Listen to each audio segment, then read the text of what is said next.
السلام علیکم دوستو، آج کی ویڈیو میں ہم بات کریں گے پاکستان کی سب سے مقبول اداکاروں میں سے ایک عانیہ عامر کی۔ آخر عانیہ عامر اتنی کم عمر میں سپر سٹار کیسے بنی؟ ان کی کمائی کتنی ہے؟ ان کی فیملی کیریئر، کامیاب ڈرامے اور دلچسپ حقائق کیا ہیں؟ آئیے شروع کرتے ہیں۔ عانیہ عامر کی پیدائش 12 فروری 1997 کو راولپنڈی میں ہوئی۔ یونیورسٹی میں پڑھ رہی تھی، لیکن اداکاری میں موقع ملنے کی وجہ سے انہوں نے اپنی پڑھائی کو ادھورا چھوڑ دیا تھا۔ عانیہ عامر نے اپنے سفر کا آغاز سوشل میڈیا پر مختصر ویڈیوز سے کیا، جہاں ان کی معصوم شخصیت نے لوگوں کی توجہ حاصل کرنے میں بہت کام کیا۔ ان کی پہلی مووی جانان تھی، جو 2016 میں آئی تھی۔ اس کے بعد انہوں نے ایک سے بڑھ کر ایک کامیاب ڈراموں میں کام کیا، جیسے آئینہ، عشق، عشقیہ، میرے ہمسفر، مجھے پیار ہوا تھا، کبھی میں کبھی تم اور میری زندگی ہے تو۔ اس طرح کے مقبول ترین ڈرامے شامل ہیں۔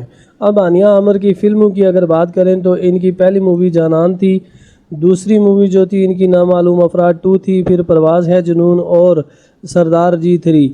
ان موویوں میں انہوں نے کام کیا۔ عانیہ عامر پاکستان کی سب سے زیادہ فالو کی جانے والی خواتین میں شامل ہیں اور 2026 میں وہ انسٹاگرام پر 20 ملین سے بھی زیادہ فالوور کا سنگ میل عبور کر چکی ہیں۔ ان کی مشہور ہونے کی سب سے بڑی وجہ یہ بھی ہے کہ ان کا چہرہ بہت معصوم ہے۔ یہ اپنی معصومیت کی وجہ سے بہت زیادہ پسند کی جاتی ہیں اور ان کے بہت سارے فالوور صرف اس وجہ سے ہیں کہ یہ ابھی تک اپنی عمر سے کم دکھائی دیتی ہیں۔ اب اگر بات کی جائے کہ عانیہ عامر کے پاس ٹوٹل پیسے کتنے ہیں، ان کی ورتھ کتنی ہے، تو اس بارے میں سرکاری اعداد و شمار نہیں ہے، سرکاری طور پہ کچھ بھی نہیں بتایا گیا، کیونکہ عانیہ عامر اپنے ایڈز کی وجہ سے اور سوشل میڈیا سے بھی اب پیسے کماتی ہیں۔ عانیہ عامر نے ابھی تک شادی نہیں کی۔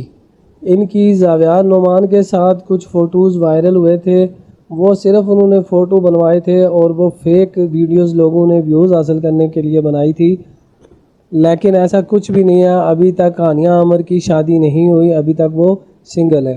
تو دوستو، یہ تھی آج کی ویڈیو۔ امید ہے کہ آپ کو ویڈیو پسند آئی ہوگی۔ تو جانے سے پہلے چینل کو سبسکرائب، ویڈیو کو لائک ضرور کیجیے گا اور کمنٹس باکس میں اپنی رائے کا اظہار ضرور کیجیے گا۔ اللہ حافظ۔